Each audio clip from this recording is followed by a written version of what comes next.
जिंदगी खुद एक मुआजिज़ा है, नई जिंदगी का सफर, एक ऐसा सफर जो एक गैर मामूली वाक़या से शुरू होता है। ये सफर करोड़ों स्पर्म्स की ऐसी दौड़ से शुरू होता है जो निहायत कठिन और मुश्किल दौड़ है। ये दौड़ एक अंडे के मिल जाने पर खत्म हो जाती है, जहाँ से एक नई जिंदगी की शुरुआत होती है। ये कहानी है मेरी कहानी, आपकी कहानी, हम सब की कहानी, एक अंडे और एक स्पर्म की कहानी।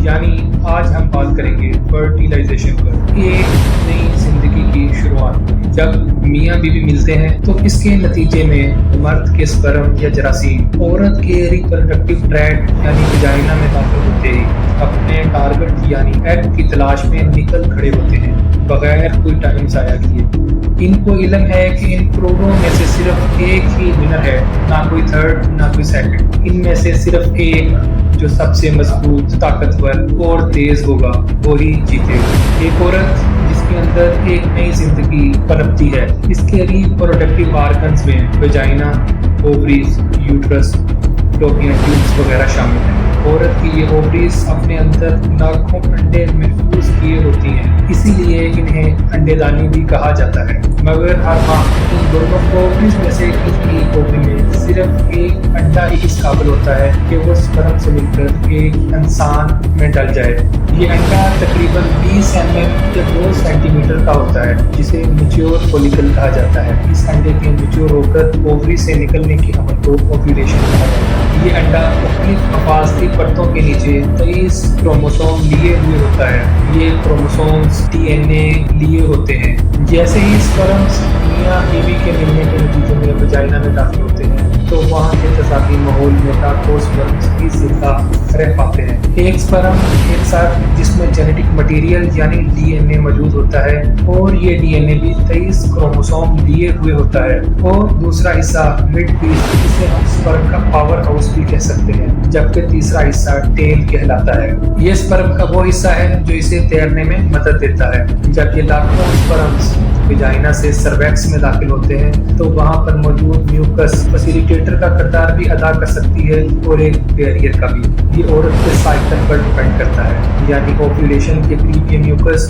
एक फैसिलिटेटर का किरदार अदा करती है, जबकि दूसरे दिनों में ये बैरियर का काम करती है। ओव्यूलेशन के करीब ये म्यूकस इस काबिल हो जाती है कि स्पर्म इसमें से गुजरकर यूट्रस में दाखिल हो सके। यूट्रस तक पहुँचते पहुँचते लाखों स्पर्म्स में से चंद लाख स्पर्म्स की बच्चेदानी में दाखिल होती है। स्पर्म्स के लिए अभी बहुत सी मुश्किलात बाकी हैं। यहाँ पर बच जाने वाले स्पर्म्स को एक नए चैलेंज का सामना करना पड़ता है। यहाँ पर यूट्रस में मौजूद इम्यून सिस्टम के सेल्स कोई दुश्मन समझकर इन पर हमला आवर हो जाते हैं। अपनी इलाकों में से सिर्फ चंद हजार स्पर्म बच पाते हैं और यूट्रस की कंस्ट्रक्शन बच जाने वाले स्पर्म्स को फैलोपियन ट्यूब्स की जाने में मदद देती है, और यहाँ पर ये 2 हिस्सों में तकसीम हो जाते हैं। और किस्मत वाले स्पर्म्स ही इस फैलोपियन ट्यूब में दाखिल होते हैं, जिसमें अंडा मौजूद होता है। यहाँ पर भी स्पर्म्स की मुश्किलात कम नहीं होती, बल्कि उन्हें चैलेंज का सामना करना पड़ता है। फैलोपियन ट्यूब में बहुत बारीक बालों जैसे अज्साम, जिन्हें सीलिया कहा जाता है, मौजूद होते हैं। ये सीलिया और ट्यूब की मखसूस हरकत अंडे को यूट्रस की जानिब धकेलती है, जबकि स्पर्म यूट्रस से अंडे की जानिब सफर करते हैं। इसके नतीजे में बहुत से स्पर्म सीलिया में फंस कर आ जाते हैं, जबकि कुछ स्पर्म्स इस शदीद बहाव को बर्दाश्त नहीं कर पाते, तो इसके नतीजे में निहायत ताकतवर और तेज स्पर्म्स ही बच पाते हैं। अब इस मकाम पर इन करोड़ों स्पर्म्स में से चंद 100 से लेकर दर्जन भर के करीब ही स्पर्म्स अंडे तक पहुंचने में कामयाब हो गए हैं। स्पर्म्स रिलीज होने से लेकर फैलोपियन ट्यूब्स तक पहुंचने का रास्ता चंद मिनटों में तय कर लेते हैं, मगर ये लाजमी नहीं जो स्पर्म सबसे पहले अंडेदानी या फैलोपियन ट्यूब में दाखिल हुआ हो वही इस दौड़ का विनर होगा। इस दौरान अंडा भी एक खास किस्म का केमिकल खारिज करता है जो स्पर्म्स को इसकी जानिब माइल करता है। इन करोड़ों स्पर्म्स में से सिर्फ एक स्पर्म ही अंडे के अंदर दाखिल हो पाता है। यही स्पर्म इस दौड़ या रेस का विनर है। स्पर्म के अंडे में दाखिल होते ही अंडे में तेजी से तब्दीलियां होती हैं, और इन तब्दीलियों की वजह से अंडे की बैरूनी दीवार सख्त हो जाती है। अब कोई वो स्पर्म इसमें दाखिल नहीं हो पाता। दाखिल हो जाने वाले स्पर्म का सर इसके बाकी से लहता होकर इससे न्यूक्लियस निकलकर अंडे के पैतरी हिस्से में दाखिल होता है, जहाँ पर दोनों न्यूक्लियाई यानी औरत की तरफ से मिलने वाले 23 क्रोमोसोम और मर्द की जानिब से जाने वाले 23 क्रोमोसोम्स एक दूसरे की जानिब बढ़ते हैं।